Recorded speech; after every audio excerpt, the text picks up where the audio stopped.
അപ്പൊ നമുക്ക് ഈ സെന്റൻസസ് എങ്ങനെ ഇംഗ്ലീഷിലോട്ട് ട്രാൻസ്ലേറ്റ് ചെയ്യാന്ന് നോക്കാം. ഞാൻ വന്നോട്ടെ, വന്നോട്ടെ, ചെയ്തോട്ടെ, തുടങ്ങട്ടെ, നമ്മൾ സജഷനാണ് ചോദിക്കുന്നത്. അപ്പൊ സജഷൻസ് ചോദിക്കുന്ന സമയത്ത് നമ്മൾ ഷാൽ ആണ് യൂസ് ചെയ്യുക. സോ ഷാൽ യൂസ് ചെയ്യും. ഞാൻ വന്നോട്ടെ എന്നാണ്, വരിക എന്നുള്ളതിന് എന്താ പറയാ ഇംഗ്ലീഷില്? Come. So shall I come.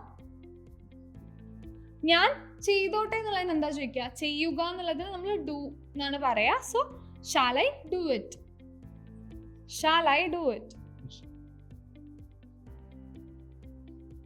ഞാൻ ചെയ്തോട്ടെ. ഞാൻ തുടങ്ങട്ടെ എന്നുള്ളതിന് എന്താ പറയാ? തുടങ്ങുക എന്ന് പറയുമ്പോൾ സ്റ്റാർട്ട് എന്നാണ് അതിന്റെ ഇംഗ്ലീഷിൽ ട്രാൻസ്ലേഷൻ വരിക.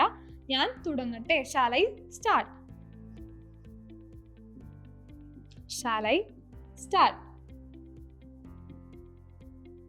ഞാൻ കഴിച്ചോട്ടെ. അഗെയിൻ സജഷൻ ആണ്. സോ ഷാൽ ഐ തന്നെ വരിക.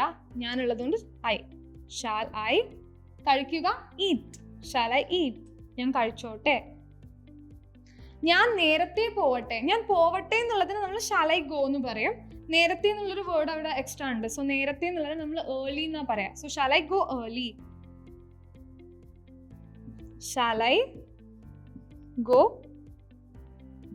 Early.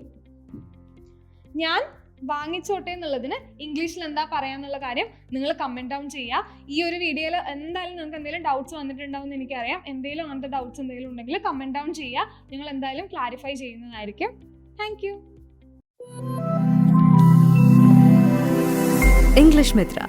Stop worrying, start learning.